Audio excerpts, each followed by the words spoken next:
अस्सलाम वालेकुम नाजरीन, एमान न्यूज़ में एक बार फिर आपको खुशामदीद कहते चलें। मैं हूं मोहम्मद इब्रार और मैं हूं कंजा असलम। कराची में क्लिफ्टन पुलिस की जानिब से खुफिया इत्तला पर कार्रवाई की गई।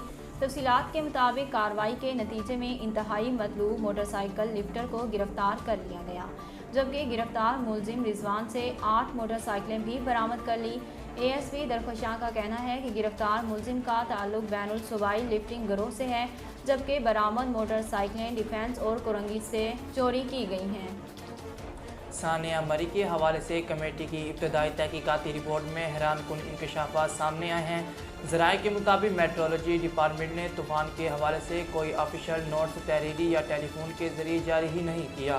बर्फ़ हटाने और सड़कें साफ़ करने की मशीनरी बताए हुए पॉइंट्स पर मौजूद न थी।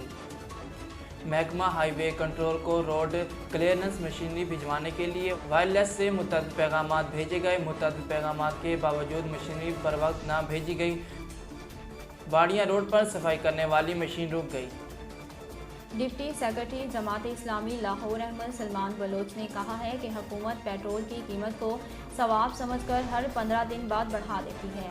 रहनुमा जमात इस्लामी PP 160 अहमद सलमान बलोच ने हल्का में PTI की एक विकेट गिरा दी।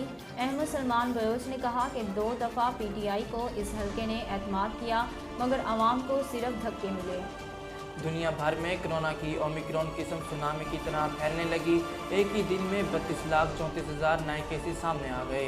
गैर मुल्की मीडिया रिपोर्ट्स के मुताबिक अमेरिका में एक ही रोज़ में 8,27,000 केसेस रिपोर्ट हुए। अमेरिका की 51 में से 50 रियासतों में कोरोना के मरीजों की तादाद 1-1 लाख से ज़्यादा हो चुकी है।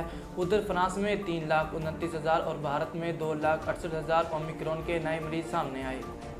अपोजिशन लीडर शहबाज शरीफ का कहना है कि वो इमरान खान के लिए डरावना ख्वाब हैं। लाहौर में मीडिया से गुफ्तगू करते हुए मुस्लिम लीग नून के सदर का कहना था कि मुल्क की तारीख की सबसे ज़्यादा महंगाई इस वक्त है। गुर्बत और बेरोज़गारी ने डेरे जमा रखे हैं। सदर मुस्लिम लीग नून ने कहा कि ये इमरान खान न्याजी और उनकी हुकूमत की बदतरीन गफलत और करप्शन का नतीजा है। नाजरीन, अब तक के लिए इतना ही। मज़ीद खबरों और तफसीलात के लिए देखते रहिए एमान न्यूज़।